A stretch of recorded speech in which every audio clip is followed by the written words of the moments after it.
En el día de hoy vamos a comenzar con lo que consideramos índices hemodinámicos, ya que hemos visto algo de cardiovascular en ciertas variables que nosotros teníamos que ir determinando para cálculos en problemas y para situaciones de evaluación de pacientes en hemodinámica. Estos índices hemodinámicos, sus rangos de valores de normalidad son muy variables de acuerdo a los autores que ustedes van a encontrar, pero que tenemos que dar una guía general para que el estudiante se vaya dando cuenta más o menos qué es de esperar de unos valores normales o no.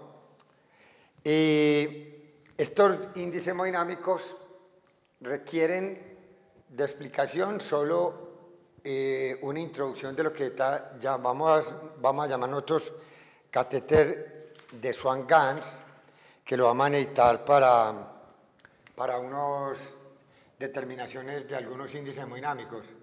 Entonces vamos a introducirnos en el catéter de Swan-Ganz y nos vamos a ayudar de la presentación para hacer alguna descripción general. Entonces aquí tenemos un catéter de Swan-Ganz.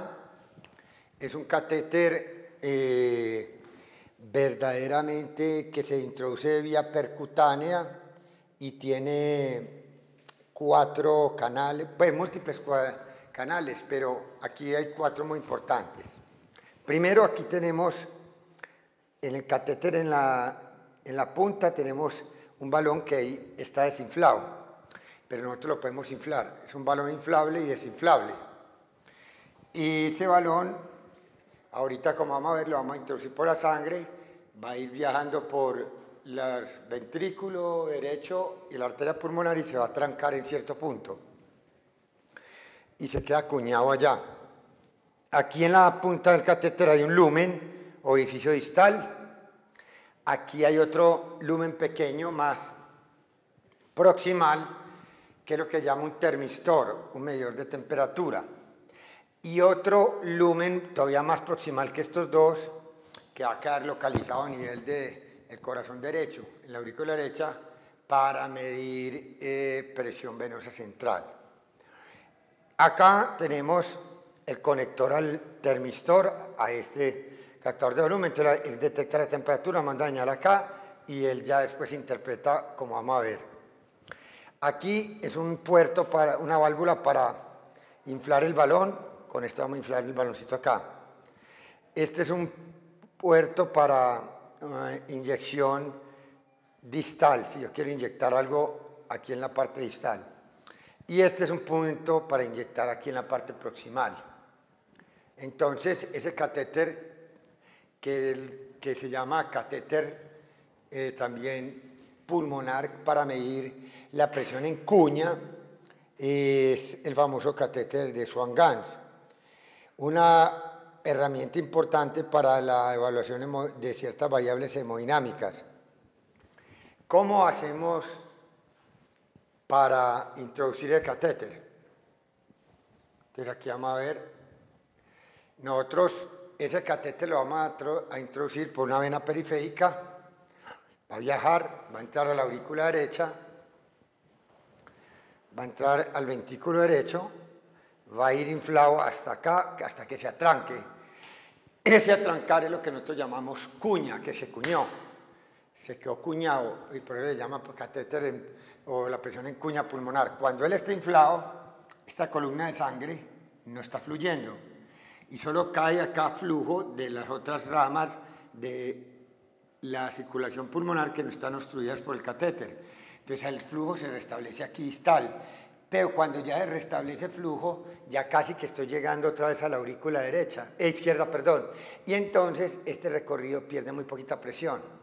Por eso cuando nosotros con este catéter atrancado acá medimos la presión acá, estamos midiendo la presión, mejor dicho, en casi la aurícula izquierda, solo que la de la aurícula izquierda es un poquito menor que la de acá, porque aquí tuvo un recorrido de sangre cuando ya se restableció el flujo, que puede hacer que la presión ya no sea la misma que la que yo medí acá.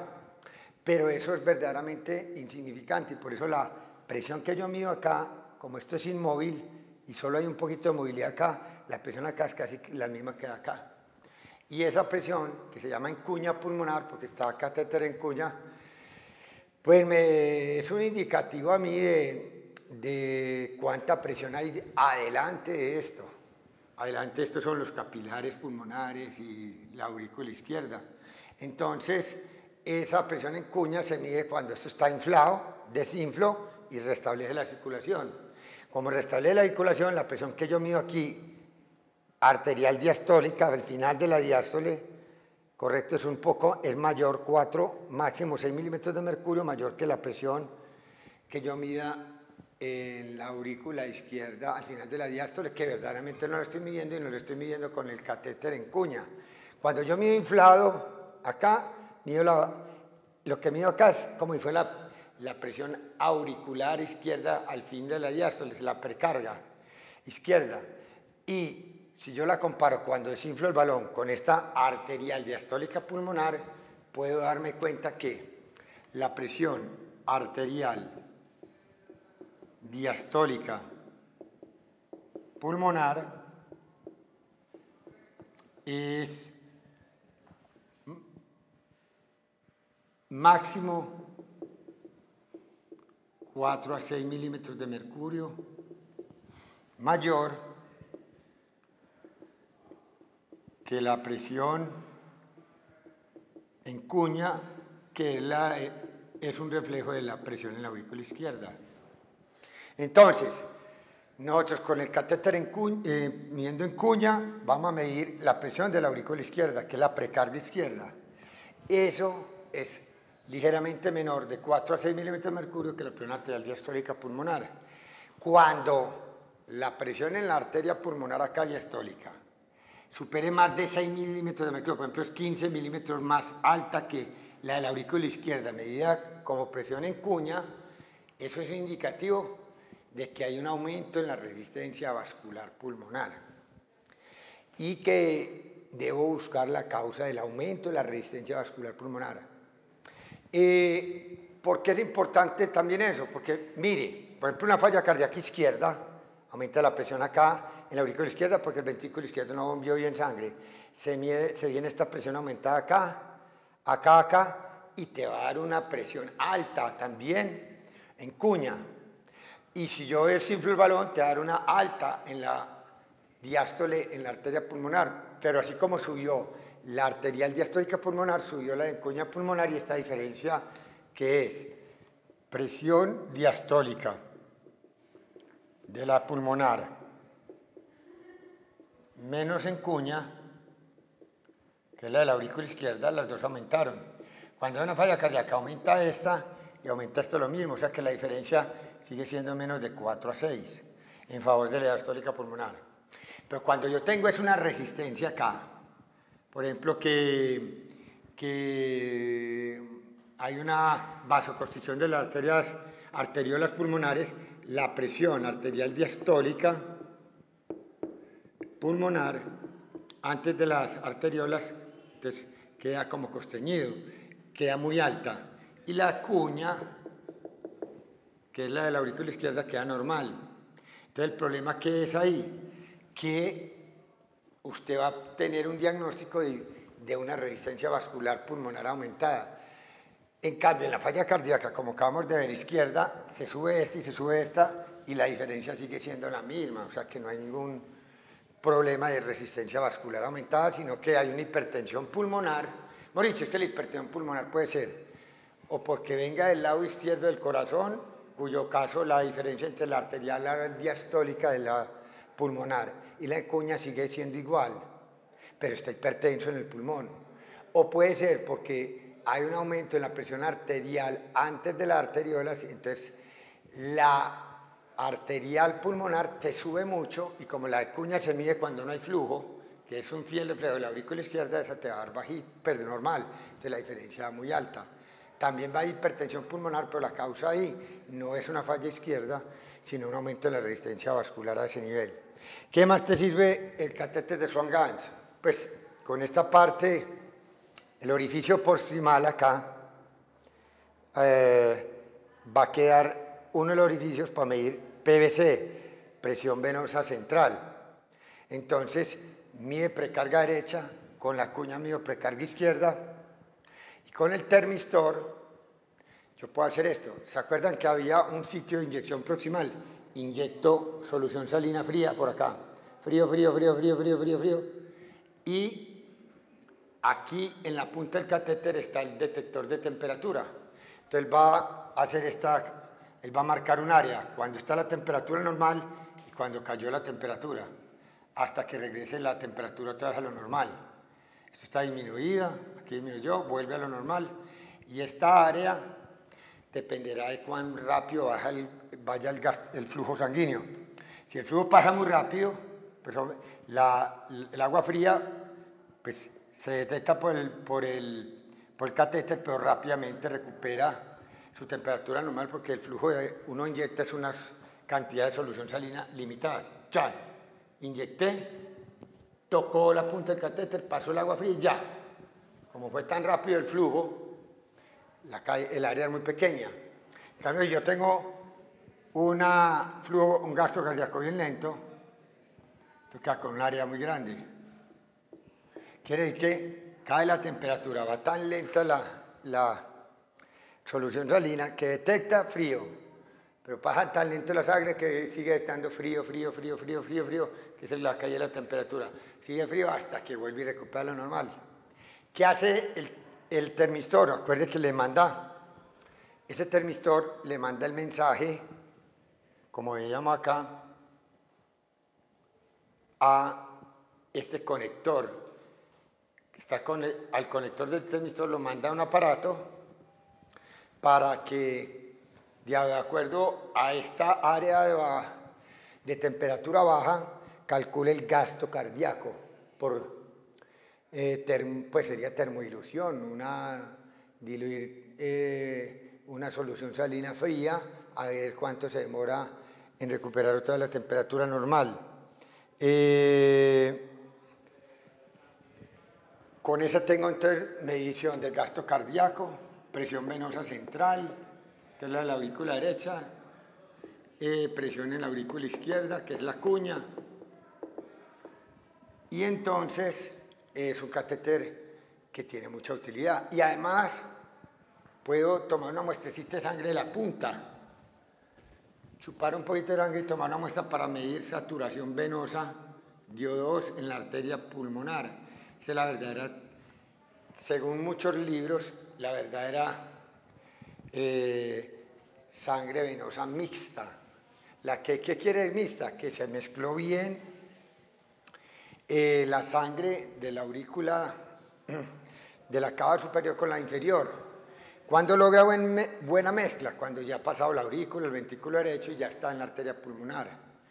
¿Por qué eso? Pues para decir que yo tengo una representación. La cava superior tiene un metabolismo que depende del cerebro y la cava inferior de todo el resto del cuerpo, de los que se reúnen aquí en la aurícula derecha, pasan al ventrículo derecho.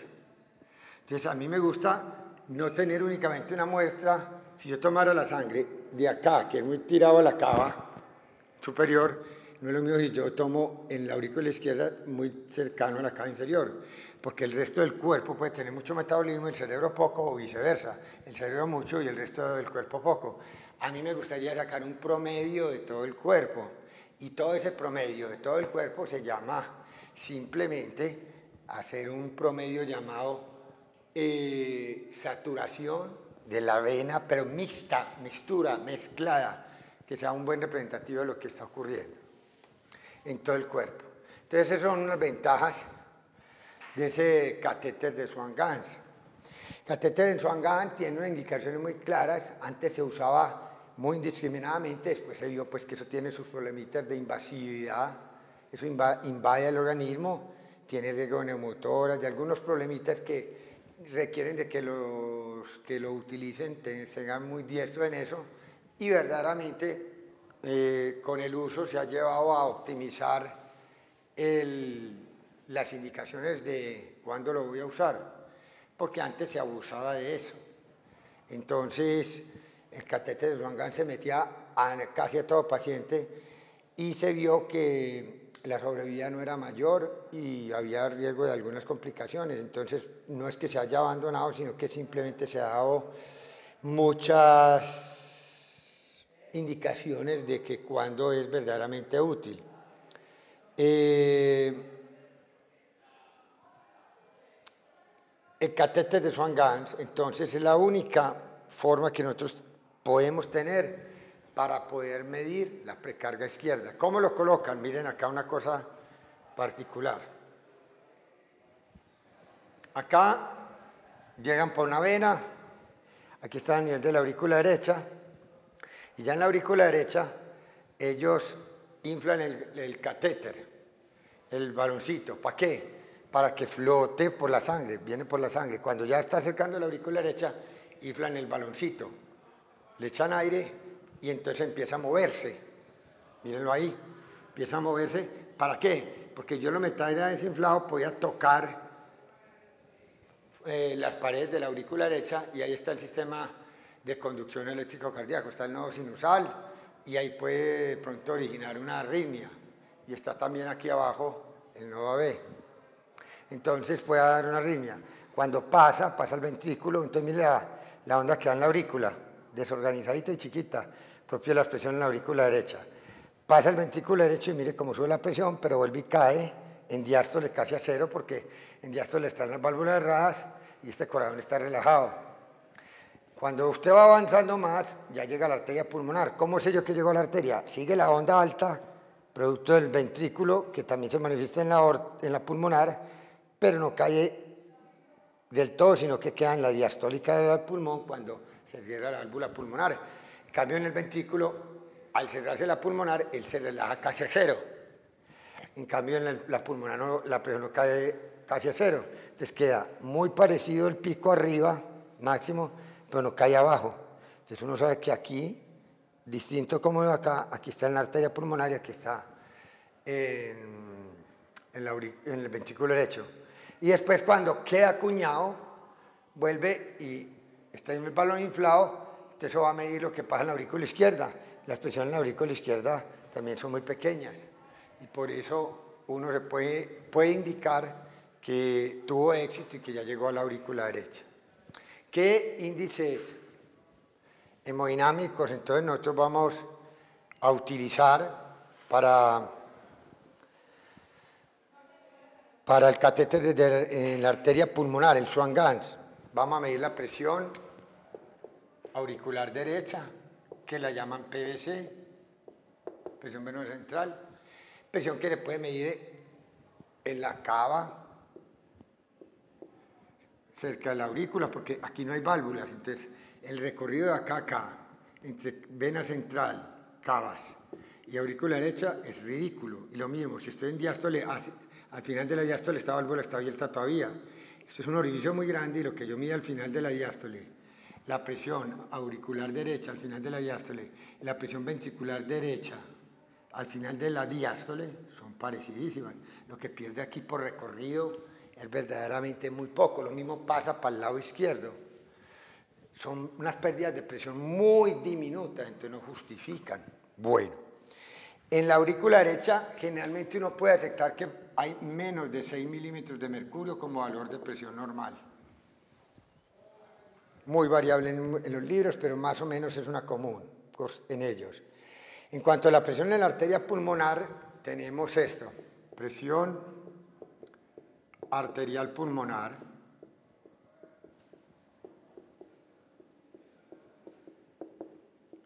...20 a 30 la sistólica contra 6 a 15 de la diastólica, que es una buena guía. No es tajante tampoco, no hay que desesperarse por eso. En algunos libros dicen la presión arterial media de la pulmonar como de 10 a 20 milímetros de mercurio. Sin embargo, también se saca, si no quiere aprenderse esto de memoria, simplemente uno saca como la presión arterial media como 2 veces la presión diastólica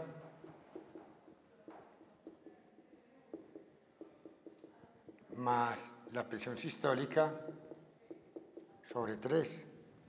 que quiere decir que 2/3 partes de mi ciclo cardíaco me lo gasto en diástole y 1/3 parte en sístole. Bueno, como quiera. La presión en cuña capilar, que llaman capilar pulmonar, la presión en cuña, cuando está el catéter cuñado, que es indicativo de la presión que va a encontrarse en los capilares del pulmón para evaluar si tiene posibilidades o no de edema pulmonar, que es un indicativo de la precarga izquierda, para que usted lo tenga en cuenta, tiene un valor normal de 4 a 12 milímetros de mercurio. En términos generales, cuando esta presión está más de 18 milímetros de mercurio, ya puede haber salidita de líquido a nivel de edema pulmonar intersticial, para tenerlo en cuenta.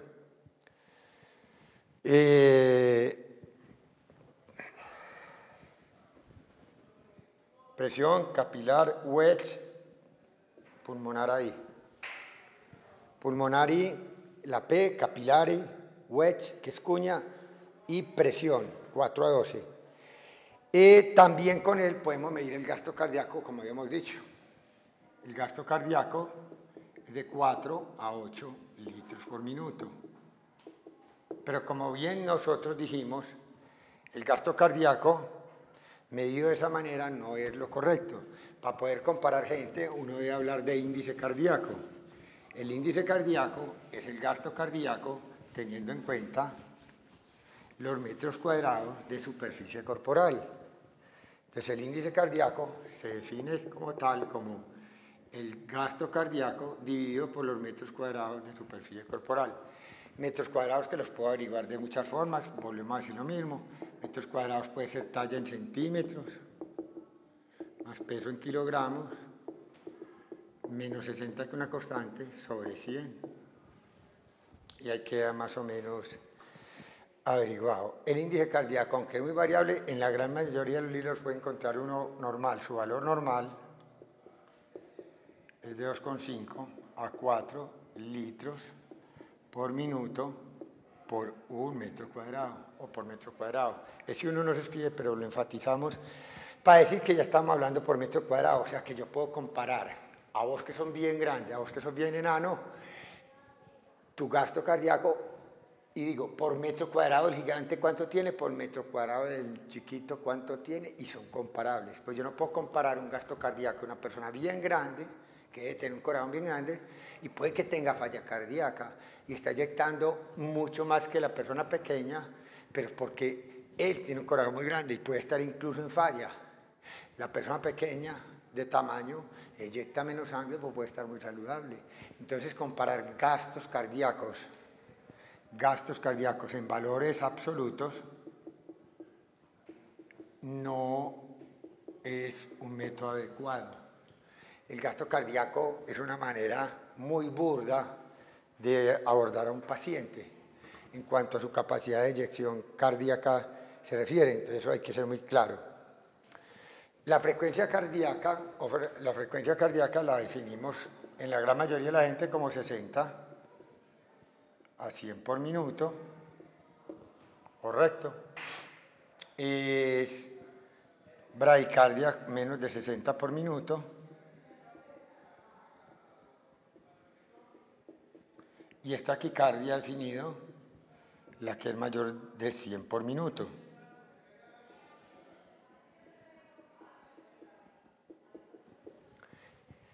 Bueno, ahí tenemos algunas